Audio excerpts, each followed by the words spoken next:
Yemin arasında telefon getirip, şuna havasını soğurup koyarsa, şuna basacağım. Tüyüttü. Vakumunu ödüçürüyor.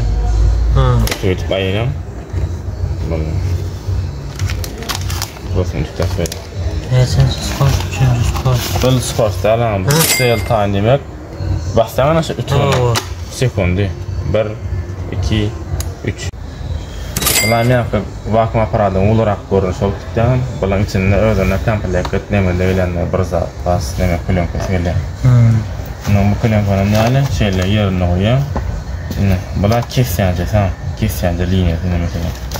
Plionkanın şeyle geçiliyor.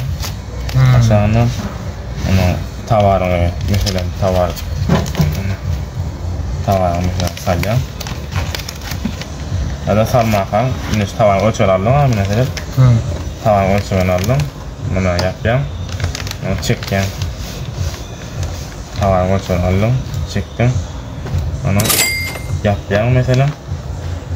Yapıp mesela da drive'den moist vardır. Drive moist var ne demek? Drive'ın vakum korktu. Sen şu an değil mi ütü edecek olsan ha? Şu anda seal vardır. Yine birinci moist basacağım. Sonra seal basacağım ama işte tutukam. Değil mi ütü edip veriyor. Vakum işlemler. Ütü edeceğim. Sonra ütü şey yaptı. Alınca ütüklenince yerin linyanı kesip veriyor. Şunun rızağı özünde öyle bulan koyuyor. Geçirdim.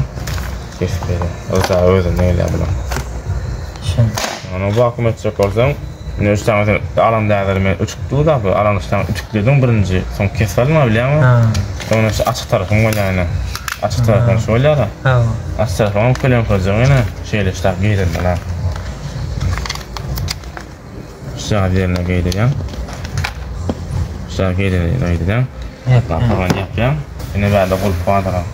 Kapağını kulp koydum. Onu dry koyuyan yankıda silo mu zaten biliyor musun? Onu dry koyuyan, fast koyuyan, ondan sonra vakuma basacağım. Öz dırırlap yankıda havasını soğuya koyuyor. Havasını soğuya, üçük devam böyle. İkisi birden etti bunlar. Var, tamam.